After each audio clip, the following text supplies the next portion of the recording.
continuons donc par parler du Togo. En tout cas, le premier sujet Togo, la stratégie d'électrification et la mobilisation des investisseurs. Jeff Lepreuve, on évoquait le cas contour global.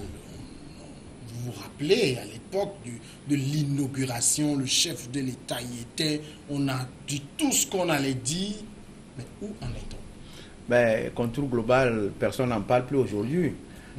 C'est des éléphants blancs, ça fait partie des éléphants blancs. Plus loin, je voudrais te rafraîchir la mémoire pour te dire que nous sommes dans ce pays où les gens sont arrivés avec des mallettes pour aller tromper un chef d'État pour lui dire que Togo Électricité, avec un blanc qui était là, la société qui était devenue entre-temps Togo Électricité, et après Togo Électricité qui est encore redevenue la société. Donc, tout ça là, ça veut dire qu'il y a quand même beaucoup de problèmes qui se posent en termes de gestion dans notre pays. Je parlais de vision tout à l'heure, comme Credo va me faire rire tout à l'heure. Quand vous avez la vision, il faut quand même suivre les missions. C'est ça le problème. C'est-à-dire vous avez la vision de pouvoir bien faire, mais quand vous envoyez les gens en mission, il faut les suivre. Je pense que dans notre pays, c'est l'impunité grandissante qui fait que même si le chef de l'État a une vision de pouvoir mieux faire, ces techniciens, les ministres qui sont autour de lui ne l'avantagent pas. Parce que vous savez, il ne peut pas être partout. Oui, aussi, oui. C'est pour ça qu'il a des ministres qui sont supposés Justement, j'accuse les ministres aujourd'hui sur certains dossiers. Parce qu'il y a le ministre de l'Énergie, avec cette vision de chef de l'État. Nous parlons de ce projet d'électrification. Et le vice-président de la BAD de la fois dernière, qui a apprécié le Togo avec le projet CISO, qui dit même qu'on peut quand même multiplier cela dans d'autres pays africains parce qu'il a apprécié ce projet. Ça veut dire qu'en réalité, le projet est bon.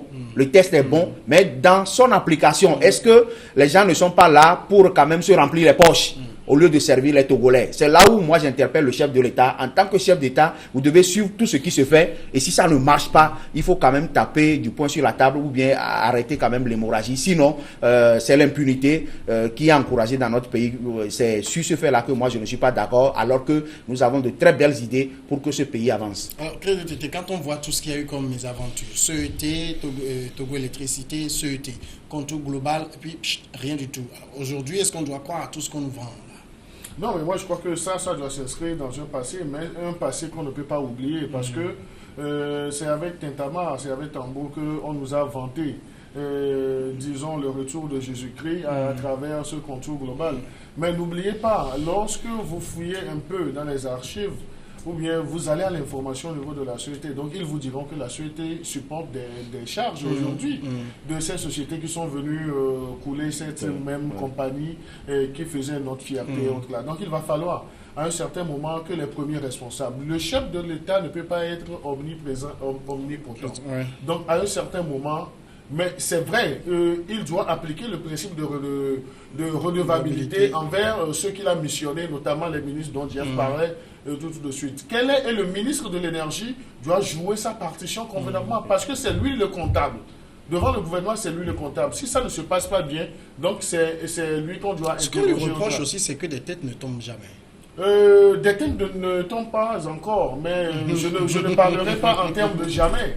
Mais j'ose croire, et je le souhaite, il faut qu'on arrive à dire non, à dire à telle personne, tu as 0, donc voilà ta punition.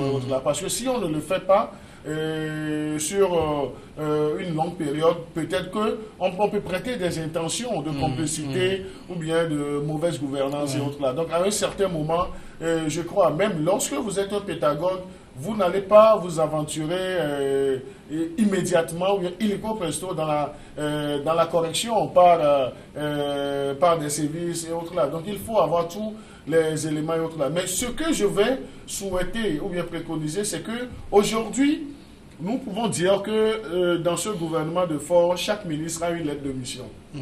Qu'on puisse juger nos ministres là régulièrement par rapport à leur lettre de mission. Donc ça sera déjà un début.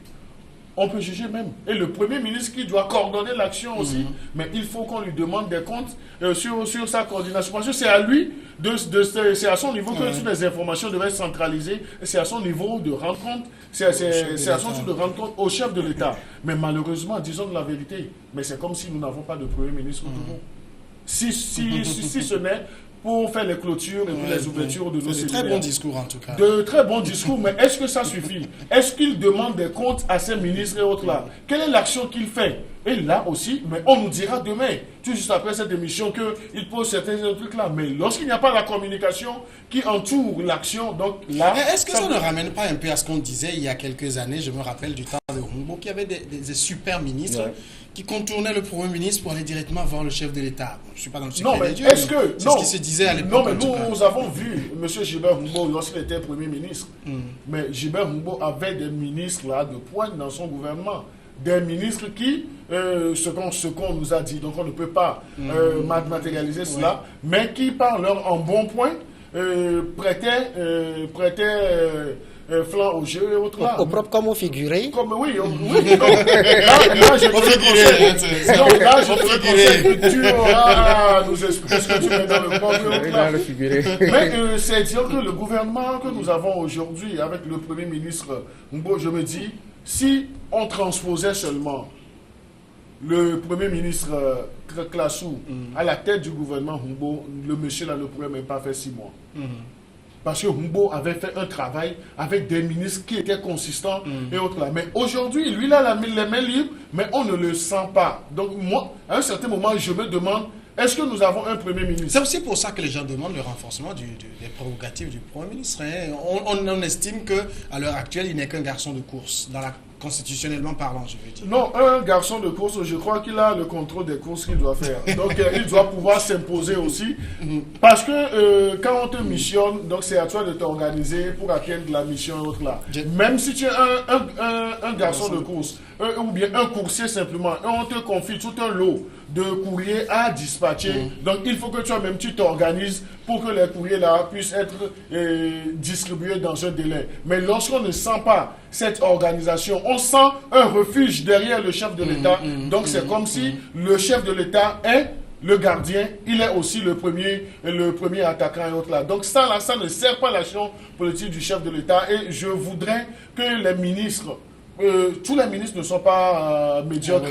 Tous les ministres ne sont pas passables. Il y a des ministres qui jouent leur partition, mais qu'au niveau du gouvernement, qu'on puisse avoir le courage de les noter par rapport à leur cahier de charge, à leur lettre de mission. Je crois que lorsqu'ils sauront que le principe de redevabilité est d'actualité, eux aussi, avec leurs collaborateurs, ils feront le même exercice et c'est le Togo qui va gagner. Jeff. Oui, vous savez, quand vous êtes nommé ministre, peut-être par complaisance, Premier ministre par complaisance, parce que vous n'êtes pas technicien, ou bien justement vous avez œuvré pour le parti, vous avez servi quelqu'un pour vous remercier, on vous nomme Premier ministre, avec des techniciens qui connaissent un peu votre passé, où vous traînez encore des casseroles, on ne vous donne pas de respect. C'est ce que nous constatons aujourd'hui. Parce que le Premier ministre, il est là, je pense que les gens passent, même sans quand même tenir compte qu'il y a un Premier ministre, on va voir directement le chef de l'État, comme tu as parlé de Humboldt tout à l'heure. C'est vrai qu'à l'époque, on entendait ces petits problèmes, mais il y avait quand même des ministres qui étaient au pas. Et quand il y a conseil de ministres, j'aurais appris même que le ministre Humboldt à l'époque même notait les ministres par performance, c'est-à-dire par rapport à leur lettre de mission. Aujourd'hui, le Premier ministre qui est là, on se dit des gens qui sont plus ministres que le Premier ministre. Vous les verrez en mission, c'est eux qui parlent au nom du gouvernement, c'est eux qui font ceci. Le Premier ministre qui est là pour ouvrir les séminaires ou bien aller lancer des projets, etc. est revenu. Mais on ne le sent pas techniquement, sur le plan technique, on ne le sent pas. C'est-à-dire qu'il n'a pas quand même cette voix de pouvoir lever la voix sur les ministres pour dire « Ah, nous sommes appelés à faire un travail et nous devons le faire si bien ». Pour quand même accompagner la politique de celui qui nous a nommés. Mais malheureusement, comme je l'ai dit tout à l'heure, l'impunité grandissante dans notre pays, même si on ne fait pas bien, on est là parce que c'est l'amitié, c'est les relations de partis politiques. Bon, on ne peut pas l'enlever parce que même si les gens détournent l'argent d'un projet pour un autre projet, même pour laisser les gens de la population de Vaughan passant par Enfouin pour venir à Lomé sur cette route que vous traversez tous les jours, les ministres sont toujours aux affaires et avec toutes les justifications, moi, je pense que vraiment, il faudrait que le chef de l'État prenne sa responsabilité à un moment. Oui, d'abord, il faut dire que, contrairement à ce que plusieurs pensent, aucun chef d'État, aussi mauvais soit-il, ne peut pas vouloir que le pays qu'il dirige n'avance pas. Ça n'existe pas et ça ne peut pas exister. Aussi mauvais soit-il, il va vouloir, ne serait-ce que pour sa fierté, pour son ego, parce que ce sont des gens qui sortent. Aujourd'hui, comme l'a dit Mark Halland, le monde est devenu un village planétaire. Donc, vous sortez, mais il va falloir que vous n'ayez pas pâle figure devant vos homologues, vos pairs. Et donc, tous les chefs d'État vont vouloir que leur pays avance. Et quand on constate dans un pays comme le nôtre, qui a assez de carences, c'est vrai que certains prennent le raccourci pour dire que c'est la faute au chef de l'État. Mais je les comprends, tout en n'étant pas d'accord avec eux.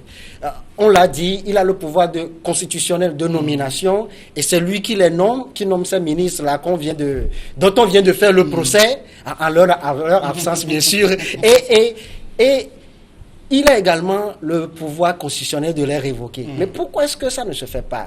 C'est vrai que comparaison n'est pas raison, mais je donne un exemple. En 2012, un monsieur qu'on n'attendait pas en 2011 est devenu président en France, François Hollande. Il est devenu président non seulement, ou pas seulement par sa propre force, par son charisme, comme aujourd'hui l'actuel président français, mais par la force de l'appareil du Parti socialiste, ou l'appareil socialiste en France. Et quand vous êtes élu dans ces circonstances-là, quelque part, le parti a une emprise sur vous. Vous êtes obligé de vous entourer à la fois des classiques du parti, mais de vrais militants également du parti. Et donc, dans ces conditions-là, un remaniement ministériel devient compliqué, voire difficile. Vous verrez que quand Hollande chutait, un président en fonction qui est descendu, qui est en deçà de 10%, il était incapable de faire un remaniement ministériel jusqu'à ce que finalement, il ne saute à Hérode pour le nommer après ministre des Affaires étrangères et a donné la clé du gouvernement à un autre qui n'avait pas non plus de poigne en tant que tel. Et donc, dans le cas du Togo, qu'on le veuille ou non, qu'on soit d'accord ou pas, le parti UNIR est un grand parti. Et dans ce grand parti, il y a des systèmes de parrainage. Quand vous formez un gouvernement, il y a des gens qui vous ont entouré pour conquérir le pouvoir. Même si le Togo, ça fait 22e fois le Mali, mais pour pouvoir gagner également une élection au Togo, on n'est pas seul, on ne se lève pas seul pour battre campagne, on ne se lève pas seul pour faire un programme. Et ce sont des gens qui ont des fiefs, sont des gens qui maîtrisent des terrains. Et vous verrez que dans la composition même du gouvernement, on vous dira celui-ci est représentant de telle localité, celui-ci est représentant de telle localité. Pour les remercier. Voilà, pour les remercier. Et dans de telles circonstances, pour les sauter, il faut trouver quelqu'un pour le remplacer. Et parfois, ça crée des conflits également sur le terrain. Et donc, tout est politique. C'est ce qui fait que parfois, on a la volonté de sauter tel test, mais on accuse le coup comme François Hollande l'accusait. Alors, comme dirait l'autre, la réelle politique et les autres. Second sujet du Togo. Oui, mais si vous permettez, une dernière chose. J'oubliais justement, on parlait de techniciens. D'abord, un gouvernement, c'est politique. Ça, on le sait tous. Mais quand on prend l'actuel Premier ministre, c'est quand même un géographe de classe exceptionnelle. Mais il est quand même maître de conférences. Et donc, on peut pas, je ne vois pas pourquoi est-ce qu'il devrait avoir froid aux yeux devant ses ministres. Bon, maintenant, on l'avait dit tantôt, dans un grand parti, il y a des gens qui peuvent n'avoir que leur CPD peser plus que vous. Non, mais moi je crois que ce n'est pas une raison assez valable pour que le Premier ministre ne fasse pas son boulot et autres là. À suivre bien entre les phrases de Abel Pousset, donc c'est dire qu'on a beau, ou bien on peut beau accuser le premier responsable de ce pays, mais lorsqu'on a un Premier ministre qui est tellement mou, non, qui s'efface. Qui s'efface. Donc on se demande même qu'est-ce qu'il coordonne comme action du gouvernement, qui n'est pas présent là où il devait être présent et qui est présent uniquement dans les cérémonies d'ouverture et puis de clôture et puis d'accompagnement des autres demandes de notre pays. Donc, mais on se dit, mais il faudrait que le chef de l'État à un certain moment tape du poing sur la table. Donc on ne pourra pas parler, invoquer à tout moment le fait qu'il n'a pas assez de consistance. Nous tous, nous avons vu comment le Premier ministre, l'ancien Premier ministre Mbo a travaillé. Et vous avez vu également que lorsqu'il a quitté le gouvernement et autres là, rapidement, le gars n'a pas chômé. C'est parce qu'il a de la matière, il a de la compétence. Et nous avons même vu dans ce gouvernement de Mbo des gens qui ont rebondi aujourd'hui. Donc c'est dire qu'il y a une question de volonté. Dans le gouvernement, on a des éléments très bons, mais on a des éléments aussi qui sont partis comme les gens vont combler l'effectif. Oui. En tout cas, on espère voir le Premier ministre très réactif pour accompagner ce projet du chef de l'État pour l'électrification de tout le Togo. Le second second sujet du Togo concerne le communiqué des facilitateurs. Là, nous sommes en train d'entrer dans la crise, la guerre des interprétations. Alors, le communiqué, il est sorti. C'est que beaucoup diront que c'est un langage assez diplomate qui a été employé d'un côté comme de l'autre. On comprend au niveau de UNIR ou du gouvernement, au niveau de la coalition des 14. Chacun fait la lecture qu'il veut de ce communiqué. Crédibilité, vous comprenez ça? C'est politique, hein? C'est comme ça doit se passer. Non, mais chacun prêche pour sa paroisse, mais ce qu'ils oublient, nous qui sommes les fidèles, nous savons aussi lire sur les lignes et puis entre les lignes. Le communiqué de la CEDEAO a été assez clair. Le communiqué de la CEDEAO a été assez clair. Ça a fait le constat, le diagnostic de la situation sociopolitique, mais il y a un point aussi très important que ce communiqué a dit. Le communiqué a réitéré l'idée ou bien la volonté de mettre fin au processus de s'inscrire toujours dans cette dynamique-là. Mais là où les gens n'ont pas vu, et le second, le tiret qui a suivi cela donne également un deadline afin qu'on puisse organiser les élections. C'est là qu'il y a vraiment différentes lectures. Oui. Certains disent que non, c'était un souhait. C'était juste une date à titre indicatif, mais d'autres disent non, c'est une date qui est donnée, on doit aller aux élections à cette date. Oui, on ne peut pas parler en termes de souhait, parce que dans le langage diplomatique, si c'est un souhait, donc il y a des verbes qui sont appropriés au-delà. Et les tirets là, donc c'est dire que nous devons, ou bien les parties prenantes au dialogue, ou bien les forces politiques doivent converger toutes leurs énergies à ce que d'ici novembre, qui est le deadline, qu'on puisse faire les élections législatives et autres là. Donc on n'a pas donné de date pour ce mois de truc là. Donc c'est rappeler aux partis politiques ou bien aux partis en force qu'il y a cette urgente nécessité qu'on renouvelle notre Parlement et qu'on puisse également accentuer les efforts au niveau du Parlement sur la question des réformes. Donc ils l'ont dit. Abel Poussé. Oui, la discussion byzantine qui a entouré quand même ce communiqué se comprend parce que en politique, c'est pas ce qui est vrai qui est important, c'est ce que le peuple croit qui est important. Et donc, certains auteurs l'ont compris. C'est le dindon de la farce. Voilà. Certains auteurs l'ont compris et vous verrez que déjà, les gens n'ont pas même attendu que le communiqué soit divulgué avant de donner leur interprétation des faits. Moi, je ne vais pas avoir les pudeurs des gazelles. En tout cas, quand je l'ai lu, quand on dit il sera souhaitable, ce n'est pas une injonction. Et d'abord, ça peut s'interpréter de deux manières. Ça ne veut pas dire que la CEDEAO ne veut pas qu'on organise une élection en fin novembre. C'est tout simplement parce que la CEDEAO n'a pas, en réalité, je ne dirais pas le courage, mais la CEDEAO se respecte et n'a pas voulu donner une injonction à un État souverain pour dire organiser une élection en fin 2018. Donc, ce n'est pas seulement à dire que non, la CEDEAO ne veut pas d'une élection, mais ça peut être également le contraire. La CEDEAO peut bien vouloir d'une élection, mais a voulu se réserver pour ne pas donner une injonction à un État souverain. Mais c'est vrai que c'est ce qui crispe les gens, mais il y a également d'autres choses dans ce communiqué. C'est vrai qu'on a demandé au gouvernement d'étudier la possibilité d'étendre le droit de manifestation à tous les territoires. Et il me semble que ça a été également conditionné par le fait de retrouver les armes qui sont en circulation. Il y a bien d'autres choses également que ce communiqué a abordé. Si les acteurs ont choisi à chaque fois de s'époumoner sur l'échéance, sur l'échéance électorale, peut-être qu'ils trouvent leur intérêt. Oui, justement, Jeff Le Prince, on comprend, parce que Abel l'a dit, ce communiqué, il y a plusieurs points, mais c'est la partie qui a traité des élections qui préoccupe tout le monde finalement. Vous savez, chacun... On gesticule, mais tout le monde a je veux me faire élire, Non, vous savez, c'est vrai que nous sommes en face d'une situation où chacun tire le drap de son côté. C'est-à-dire qu'en politique, comme l'a dit Abel tout à l'heure, chacun arrive à interpréter le texte à sa manière pour convaincre la population. C'est-à-dire que le politique, lui, est là. Qu'est-ce que je peux dire à la population pour qu'on comprenne que c'est moi qui détiens la vérité? Donc, je pense qu'on est en train de faire un commentaire composé de ce texte, de ce communiqué justement, pour dire que quand vous voyez le paragraphe qui parlait de la possibilité d'étendre, on dit les facilitateurs invitent le gouvernement à voir dans la mesure du possible à étendre les manifestations et autres là. C'est aussi une condition. Ce n'est pas clair.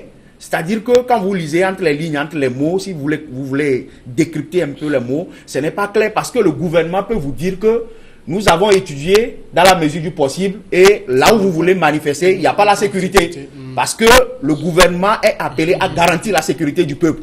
Et aujourd'hui, quand vous prenez ce communiqué, le parti au pouvoir va vous dire, mais quand vous voyez le communiqué, nous allons étudier la mesure du possible s'il y a lieu d'organiser des manifestations dans certains endroits. Au même moment, on ajoute dans ce paragraphe pour dire accompagner les autorités à retrouver les armes. Jusqu'à ce jour, depuis le 19 août, les manifestations, 2017 où les manifestations ont commencé, les armes circulent toujours, mais au même moment, au-delà des manifestations politiques, il y a des manifestations de réjouissance qui ont été organisées dans ces villes où on refuse aujourd'hui de ne pas manifester. Quand nous prenons le ministère du Développement à la base qui a organisé un concert pour la jeunesse à Sokodé, à Kara, à Bafilo, etc., où j'ai suivi de près, c'est des milliers de personnes qui sont sorties. Mais en ce moment, les armes sont où?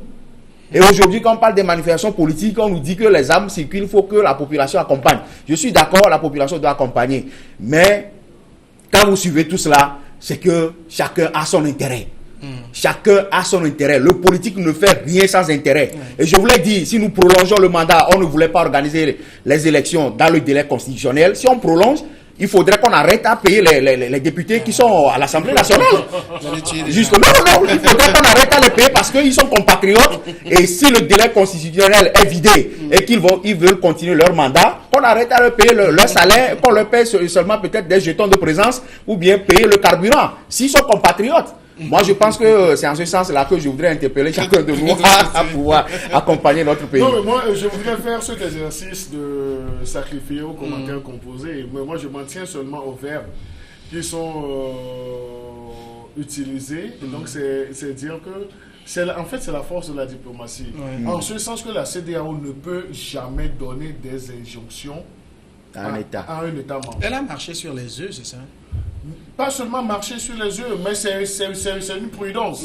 C'est une prudence parce que les chefs d'État qui sont venus, qui sont missionnés par la CEDEAO, ont connaissance de ce cadre de règlement des conflits dans l'espace CEDEAO. Donc ils savent comment ils doivent parler et autres là pour ne pas frustrer les partis. Parce qu'ils sont dans une dynamique d'amener les partis à atteindre un objectif. Et l'objectif là, c'est arriver à établir la paix dans tous les cœurs et dans tous les états-majors, dans toutes les chapelles politiques et autres là. Donc Jeff a parlé, il a cité, il a dit, là où la CEDEAO a invité, mais la CEDEAO a l'obligation d'inviter. Et la CEDEAO ne peut pas non plus demander. Parce qu'en faisant la demande, donc c'est comme si la CEDEAO était en train de... Non, le mot invité, le verbe ne me pose pas problème. Oui. Étudier la possibilité. Oui, étudier la possibilité en ce sens que la CEDEAO ne peut pas dire au gouvernement togolais, je veux que vous fassiez ça et autres là, parce que l'État togolais aussi est tellement souverain comme les autres États et autres là. Donc là où je voudrais ramener le débat ou bien la réflexion, c'est dire que les gens ne doivent pas attendre la CEDEAO comme le petit Jésus qui arrive, le Messie et autres là. Parce que la CEDEAO doit agir uniquement dans un cadre donné. Et le cadre là, c'est prévu par les outils, par les tests qu'il y a au niveau de la CEDEAO. Vous allez voir que dans ce communiqué là même si du côté de la coalition, ils ont trompé le peuple en parlant de cette transition, même le jour J, à quelques heures du début, donc on a dit que la CEDEAO est venue donner le coup d'assommoir au pouvoir. Nous avons vu des choses qui sont sorties et autres, mais on s'est dit, mais est-ce que les gens là, sur les réseaux sociaux, il faut éviter de... Pas forcément que c'est les responsables. Non, je n'ai pas parlé en termes de responsables et autres là. Il y a beaucoup d'incultes politiques qui sont là, qui sont... Non, mais moi, je ne voudrais pas aller... très contents de manipuler les portables sans forcément rien. Pas seulement manipuler les portables, mais manipuler aussi les consciences. Et c'est là où on fait mal à notre jeune démocratie. Par exemple, on a vu des gens qui ont même signé des tests et autres là, comme s'ils étaient dans les paraffeurs. Le temps est de passer. Abel Koussé, ça veut dire que... Et surtout, lorsque ça vient de certains journalistes, là, nous nous posons des questions. Ça veut dire que le miracle de la CEDEAO n'aura pas lieu. Non, il faut dire d'abord que la CEDEAO a fait ce que Montaigne disait. La solution raisonnable emprunte la voie du milieu. Si vous lisez véritablement ce communiqué, vous verrez qu'il y a en fait, les revendications des deux parties Ça, qui c'est s'y une trouvent. citation que je vais noter, hein. Presque à chaque fois. La solution raisonnable Emprunte la voie du milieu. Quand vous voyez, on dit, par exemple, élection, on dit qu'il sera souhaitable que ça soit fait en fin novembre 2018. Parce que, novembre 2018. voilà, parce qu'il y a une partie qui dit qu'elle n'est pas contre l'organisation des élections, mais elle veut les réformes d'abord. Ok, vous n'êtes pas contre, ça veut dire que ça ne vous pose pas de problème si ça se tient. Mais il y a l'autre qui dit, il y a un vide constitutionnel qui aura lieu, appuyé par la Cour constitutionnelle, et donc on a choisi le mois de novembre, ou on a proposé le mois de novembre. Il y a également l'autre aspect de la chose où on dit vous avez le droit de manifester parce qu'il y a d'autres qui disent on doit manifester sur le temps du territoire. Et il y a d'autres qui disent non, on les interdit de manifester là parce qu'il y a des armes qui ne sont pas retrouvées. On dit mais il va falloir faire tout pour que les gens manifestent, mais vous aussi retrouvez les armes. Donc à chaque fois, la CEDEAO a essayé de couper la poire en deux. Et pour finir, je vais aborder la question telle que posée. En réalité, plusieurs ont pensé, et quand je dis plusieurs, généralement, on renvoie des... Nous oublions que ces réseaux sociaux-là ont donné également aujourd'hui la même tribune à un primaire qu'à un tatempion qui... dangereux, hein, justement, donc, il faut également essayer de voir la notoriété de ceux-là qui écrivent sur les réseaux sociaux. Il faut voir la composition, la technique d'expression écrite et puis tout ça pour savoir si on peut accorder du crédit. Et pour finir, la CEDEAO était venue pour, je dirais, parler des préliminaires. Ce sont des préliminaires qui continuaient. Pour avoir les décisions réellement, il faut attendre le 30 ou le 31 juillet prochain. Non, si vous permettez, c'est juste pour aller dans le même sens que sa citation, mais il a justement parlé du milieu. Pour les avertir, lorsqu'on parle de la chambre du milieu, c'est qu'on a déjà fait l'expérience du silence et puis de la parole. Et lorsqu'on est au milieu, donc on a une meilleure appréciation de la chose. Et je nous souhaite tous de faire cette expérience de la chambre du milieu. Oui, je pense que l'opposition togolaise doit savoir que la CEDEAO ne peut pas sortir, ou bien les facilitateurs ne peuvent pas sortir un communiqué autre que ce qu'on a vu. Et je pense qu'il n'y aura pas un miracle le 31 juillet. Parce que c'est le message qui se fait passer aujourd'hui, soit disant que la décision sortira le 31. Quand vous lisez un peu sur les réseaux sociaux, il ne faut pas intoxiquer cette population. Disons la vérité à cette population. Au Nigeria, on lit que non, Buhari est en train de lui mettre la massue. Oui, il y a tout ça là, alors que Fonya Sibé est au Nigeria actuellement. Donc tout ça là, je pense qu'il n'y aura pas une grande différence entre ce communiqué pondu par les facilitateurs et ce qui sera dit le 31. Donc j'interpelle tous les Togolais de tout bord de pouvoir s'asseoir et trouver la solution au problème. Merci Jeff Le Prince, Credo TT, Abel Closet. Merci d'être passé dans cette émission. Je vous en prie. À vous qui l'avez suivi, merci. Je vous retrouve demain dans Le Monde en 7, à lundi pour Regard Croisé.